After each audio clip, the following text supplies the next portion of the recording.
Rate of change of area find out ചെയ്യാനാണ് ക്വസ്റ്റിനകത്ത് ചോദിച്ചിരിക്കുന്നത്. Rate of change of area with respect to radius ആണ് ക്വസ്റ്റിനകത്ത് ചോദിച്ചിരിക്കുന്നത്. ആപ്ലിക്കേഷൻ ഓഫ് ഡെറിവേറ്റീവ്സിനകത്ത് റേറ്റ് ഓഫ് ചേഞ്ച് ഓഫ് ക്വാണ്ടിറ്റീസിനകത്ത് വരുന്ന ക്വസ്റ്റിനാണ്. നമുക്കറിയാം ഏരിയ ഓഫ് എ സർക്കിൾ എന്ന് പറയുന്നത് πr² ആണ്. Rate of change of area with respect to radius എന്ന് പറയുമ്പോൾ dA/dr ആണ്. dA/dr ആണ്. That equal to π into r² derivative എടുക്കുമ്പോൾ 2r വരും.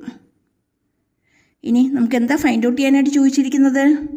നമുക്കിവിടെ ഫൈൻഡ് ഔട്ട് ചെയ്യേണ്ടത് dA/dr when r equal to 5 centimetre ആണ്.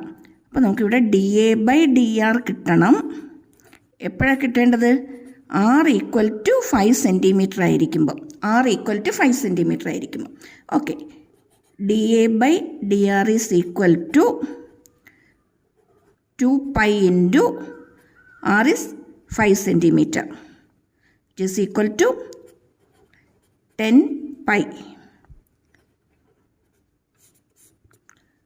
ഓക്കെ, അപ്പോൾ ഇതുപോലുള്ള കൂടുതൽ ക്വസ്റ്റ്യൻസിനും കൂടുതൽ ക്ലാസ്സുകൾക്കൊക്കെ ആയിട്ട് ചാനൽ സബ്സ്ക്രൈബ് ചെയ്യാൻ മറന്നു പോകണ്ടേ. Okay, thank you.